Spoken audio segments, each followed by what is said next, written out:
اللہ تعالیٰ اس کو 30 نیکیاں عطا فرمائے گا۔ تو یہ بھی خاص ہے کہ آقا علیہ السلام نے جب مثال دی ہے تو آپ نے حروف مقطعات کا ذکر فرمایا ہے۔ تو یہاں سے یہ بھی ثابت ہوا کہ یہ جو حروف مقطعات ہیں ان کی اپنی فضیلت ہے، اور حروف جو تہجی ہیں ان کے بارے میں یہ بھی کہا جاتا ہے کہ یہ حروف تہجی یہ اللہ تعالیٰ کے ناموں میں سے نام ہیں،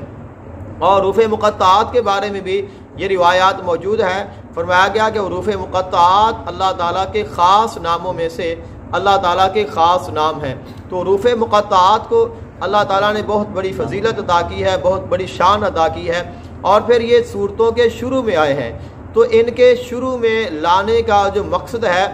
یہ حفاظت ہے، یعنی کہ سورت کے شروع میں اللہ تعالیٰ نے حروف مقطعات کو ذکر کر کے ان کو بیان کر کے اللہ تعالیٰ نے قرآن مجید فرقان حمید کی حفاظت فرمائی ہے کہ قرآن مجید فرقان حمید جو ہے ویسے عموماً تو ہم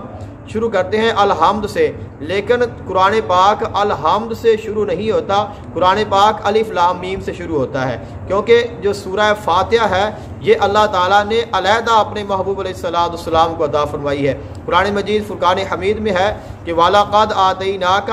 سَبْعًا مِنَ الْمَثَانِي وَالْقُرْآنَ الْعَظِيمِ، کہ ہم نے آپ کو 7 آیات عطا کی اور قرآن عظیم عطا فرمایا۔ تو یہاں سے یہ ثابت ہوا، قرآن پاک سے ثابت ہوا کہ قرآن پاک علیحدہ ہے، سورہ فاتحہ علیحدہ ہے، اسی لیے تو فرمایا کہ ہم نے آپ کو 7 آیات عطا کی ہیں اور قرآن عظیم عطا فرمایا ہے۔ تو قرآن پاک کی جو ابتدا ہے وہ بھی حروف مقطعات سے ہو رہی ہے۔ تو اب یہاں سے ہمیں یہ پتہ چلتا ہے کہ حروف مقطعات کی کتنی عظمت ہے، کتنی شان ہے۔ تو اگر آپ ان کو لکھ لیتے ہیں، ان کو اپنے پاس محفوظ کر لیتے ہیں اور آپ ان کو پڑھتے ہیں یا آپ ان کو پڑھتے رہتے ہیں، تو چونکہ قرآن پاک یہ بہت بڑا آقا علیہ السلام کا معجزہ ہے، اور قرآن پاک قیامت تک، قیامت کے بعد تک، ہمیشہ تک رہنے والا ہے، تو اس کا جو فیضان ہے، اس کا جو ہمیں فائدہ حاصل ہونا ہے وہ بھی قیامت تک رہنے والا ہے۔ اب کوئی یہ نہیں کہہ سکتا ہے کہ اس تعویذ کو اگر آپ لکھ لیں گے تو آپ اس کو 1 سال تک یا چند ماہ تک یا چند دنوں تک استعمال کریں گے۔ جب تک قرآن پاک موجود ہے تب تک اس کا فیضان موجود ہے، چونکہ قرآن پاک ہمیشہ رہے گا تو اس کا جو فیضان ہے وہ بھی ہمیشہ رہے گا۔ تو یہ نقش آپ لکھ سکتے ہیں اور اس کو آپ اپنے پاس رکھیں۔ انشاءاللہ جب تک یہ تعویذ آپ کے پاس رہے گا، دشمنوں کے شر سے، شیطان کے شر سے، حاسد کے حسد سے، بری نظر سے، جادو سے، ٹونے سے، آسیب سے، ہر قسم کے نقصان سے آپ بچے رہیں گے۔ اور اس میں آپ نے یہ تعویذ جو لکھنا ہے، اگر آپ قرآن پاک کھول لیں تو قرآن پاک کھول کر بھی آپ لکھ سکتے ہیں۔ تو اگر آپ قرآن پاک کھولنے کے بغیر لکھنا چاہیں، اس کی جو ترتیب ہے، تعویذ بھی آپ کی خدمت میں پیش کر دیتا ہوں، اس کی جو ترتیب ہے اور جو حروف ہے وہ پڑھ کر بھی سنا دیتا ہوں۔ تو آپ نے ان کو ترتیب کے ساتھ جس طرح تعویذ میں لکھا ہوا ہے اور جس طرح قرآن پاک میں آئے ہیں اسی طرح ہی آپ نے پڑھنا ہے، اسی طرح ہی آپ نے لکھنا ہے اور اسی طرح ہی آپ نے ان کو یاد کرنا ہے۔ تو سب سے پہلے ہے الف لام میم، یہ سورہ بقرہ میں ہے۔ اس کے بعد الف لام میم سورہ آل عمران میں ہے۔ اس کے بعد الف لام میم صاد سورہ اعراف میں، اور اس کے بعد الف لام را سورہ یونس میں، اس کے بعد الف لام را سورہ ہود کے شروع میں،